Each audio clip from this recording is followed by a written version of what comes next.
घडलेल्याच्या नंतर जे कोणी आरोपी याच्यात आहेत, या आरोपीला कठोर शिक्षा झाली पाहिजे, त्यांना अटक झाली पाहिजे आणि जे जे कोणी दोषी असतील त्यांच्यावर कारवाई झाली पाहिजे.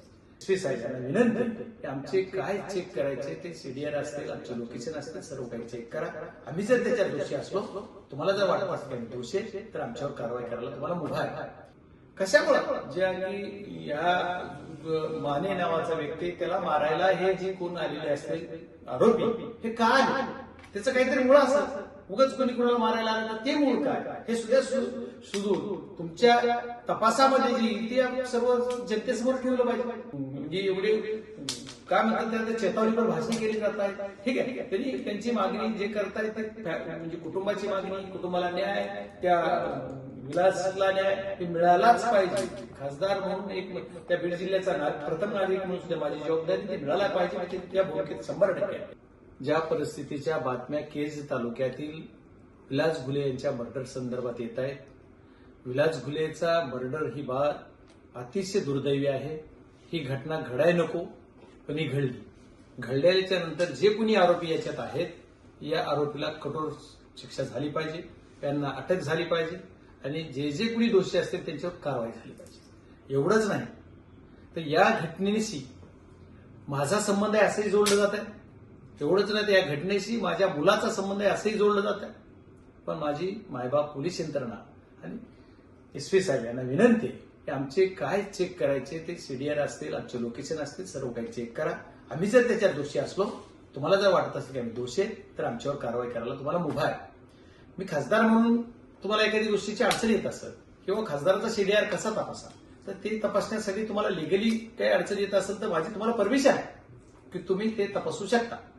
तपासा, माझे तपासा, माझ्या मुलाचे तपासा, पण जी सत्यता आहे ते समोर आणा आणि जे दोषी त्याच्यावर कारवाई झाली पाहिजे. आणि दुसरी माझी मागणी एक आहे की ह्या प्रकरणाची सुरुवात कशी झाली, ह्याचं मूळ कारण काय, हे भांडणं कशामुळे झालं, कशामुळं ज्या की या माने नावाचा व्यक्ती त्याला मारायला हे जी कोण आलेले असतील आरोपी, हे का आले, त्याचं काहीतरी मूळ असतं. उगाच कोणी कोणाला मारायला आलं तर ते मूळ काय हे सुद्धा सुदूर तुमच्या तपासामध्ये जे येईल ते सर्व जनतेसमोर ठेवलं पाहिजे. आणि त्या तपासून ते काय झालं आणि मग हा विलास सोडवायला गेला, तर सोडवायला गेला असताना त्याला मारलं, पण त्याचे सोडविणाराचा काय दोष आहे, त्याच्यात का मारलं, ही सुद्धा तपासात तुमच्या येईलच. समजा ही काय असेल ती सत्यता, ती सत्यता सुद्धा तुम्ही तपासून त्याच्यावर कारवाई झाली पाहिजे. आणि वारंवार आमची बदनामी केली जाते, आमचं नाव घेतलं जात आहे. आमचा कधी माझ्यावर आणखी यांची सुद्धा दाखल झाला नाही. आम्ही गुंडे प्रवृत्तीचा पार्श्वभूमी माझी आहे का, माझ्या मुलानं कधी कुणाला अरे म्हणलंय का, मुलगा माझा 21-22 वर्ष आता कसं तरी झालंय. एकच जमेची बाजू आहे माझ्यासाठी की माझा मुलगा हा सर्व कार्यक्रम वगैरे फिरतोय तालुक्यात, खासदाराच्या पाठीमागे घरातलं कोणी नाही तर तो घरातलं म्हणजे माझी फॅमिली, माझा जिल्हाच आहे. पण तरी पण एक ब्लड रिलेशन मधला म्हणून हा मुलगा सांभाळतोय.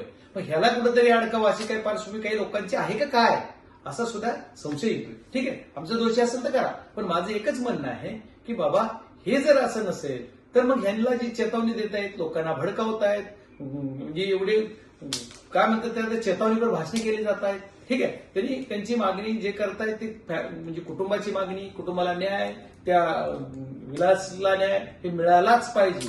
खासदार म्हणून एक त्या बीड जिल्ह्याचा प्रथम नागरिक म्हणून सुद्धा माझी जबाबदारी ती मिळायला पाहिजे. मी त्या भूमिकेत 100% आहे. पण माझी एकच म्हणणं आहे की जर कुणी असं चेतावणीवर काही करत असेल तर यांच्यावर पोलीस प्रशासन काही कारवाई करेल का, हे कोण कोण लोक आहेत त्याला कुणी तपासेल का, किंवा हे का होत आहे, अशा परिस्थितीला सुद्धा पोलीस यंत्रणेनं तपासून घेतलं पाहिजे. आणि त्यांच्यावर सुद्धा हे अशा प्रकारचं प्रतिबंधक कायद्यानुसार किंवा त्यांच्यावर हे केलं पाहिजे, निर्बंध घातले पाहिजे की बाबा असं चेतावणीपूर्वक किंवा कुणाला भडकावण्याचं काम करू नका. जी सत्यता आहे ती समोर देऊ आणि पोलिसांना माझी पूर्ण मुभा आहे की आमच्याविषयी काय चेक करायचे, काय तपासणी करायची, जे तुम्हाला कोणी विचारतील, जे काही आम्ही दिसू तिथं तुम्ही तपासणी करावी, एवढी माझी विनंती. प्रशासन याच्यात आणि पोलीस यंत्रणा चांगल्या पद्धतीने तपास करेल आणि जी दोषी आहे त्याच्यावर कारवाई करेल. खूप खूप धन्यवाद. महाराष्ट्रातील सर्व बातम्यांचे विश्वासार्ह व्यासपीठ. सकाळच्या सर्व सोशल मीडिया प्लॅटफॉर्मला लाईक, फॉलो आणि सबस्क्राईब करा. तसंच सर्व नोटिफिकेशनसाठी बेल आयकॉन प्रेस करायला विसरू नका.